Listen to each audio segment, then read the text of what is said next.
Meus estudantes, encontramos novamente. Hoje, durante alguns minutos, eu estou convosco para falar sobre principais características das paisagens mundiais e de Timor-Leste. A matéria Geografia para os estudantes do 10º ano. Prestem atenção para acompanhar esta matéria até o fim.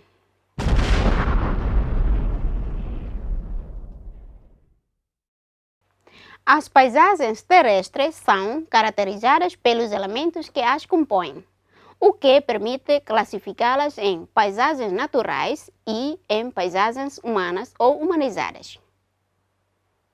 Uma paisagem natural é uma paisagem que não apresenta sinais de presença humana e onde predominam os elementos físicos, como montanhas, planaltos, desertos, grandes florestas e etc.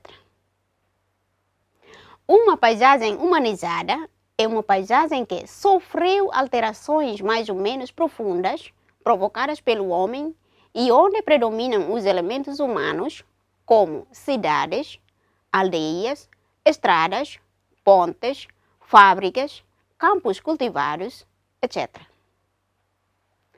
As paisagens terrestres resultam da ação de vários fatores, tais como a natureza das rochas que constituem o subsolo, as deformações da superfície terrestre, as erupções vulcânicas, os agentes climáticos como água, vento, gelo, temperatura, a presença da atividade dos seres vivos, em particular da vegetação e da vida existente no solo, e a ação do homem que interfere fazendo construções e criando novas paisagens, exemplo, cidades, campos agrícolas. A formação das paisagens naturais resulta da ação conjunta dos agentes internos, exemplo, erupções vulcânicas, movimentos tectônicos, que tendem a formar o relevo inicial, e dos agentes externos, exemplo, chuva, vento, gelo, que tendem a modificar a paisagem ao longo do tempo. As principais formas de relevo terrestre são as montanhas, os planaltos, os cabeços, as planícies e as depressões. As montanhas são relevos elevados e muito volumosos, geralmente de vertentes com forte declive, que originam vales estreitos e profundos. Podem apresentar uma forma cônica ou uma forma alongada e muitas vezes terminam em cumes aguçados.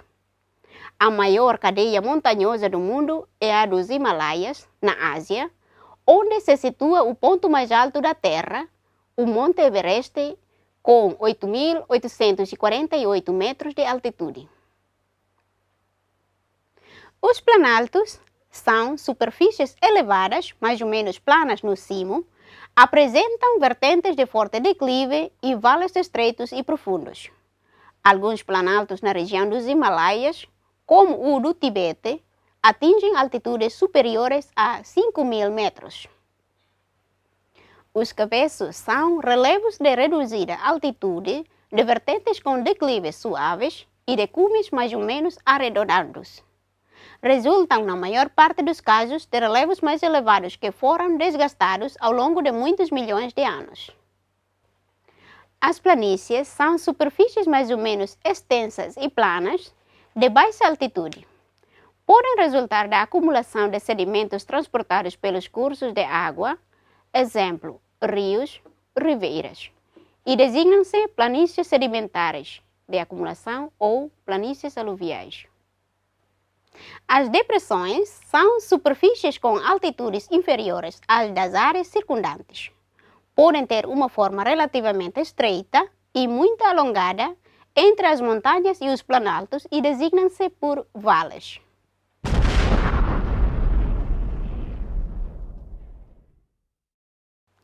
Timor-Leste, apesar de ser um país tropical, tem um relevo que influencia a temperatura e as chuvas registradas nas montanhas.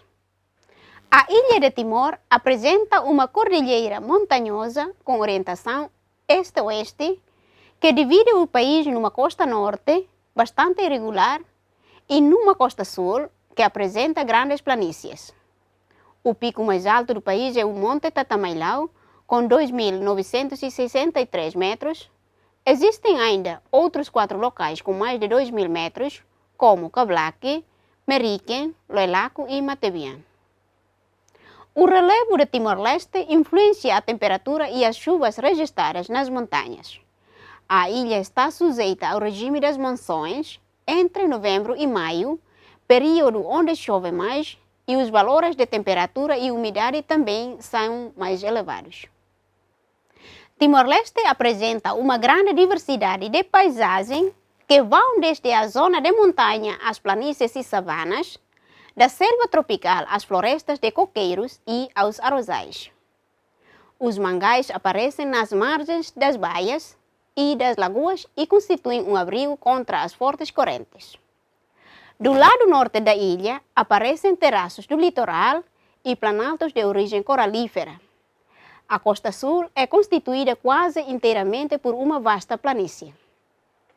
As paisagens de Timor-Leste são muito diversificadas e com enormes potencialidades para a agricultura, a pastorícia, as atividades desportivas e turísticas, entre outros. Meus estudantes, isto foi a nossa aula de geografia que acabamos de ver. Antes de terminar, tenho exercícios para vocês. Distingue as paisagens naturais das paisagens humanizadas. Até aqui a nossa aula de hoje. Na próxima, vou estar convosco na aula de geografia com outro tópico. Até já!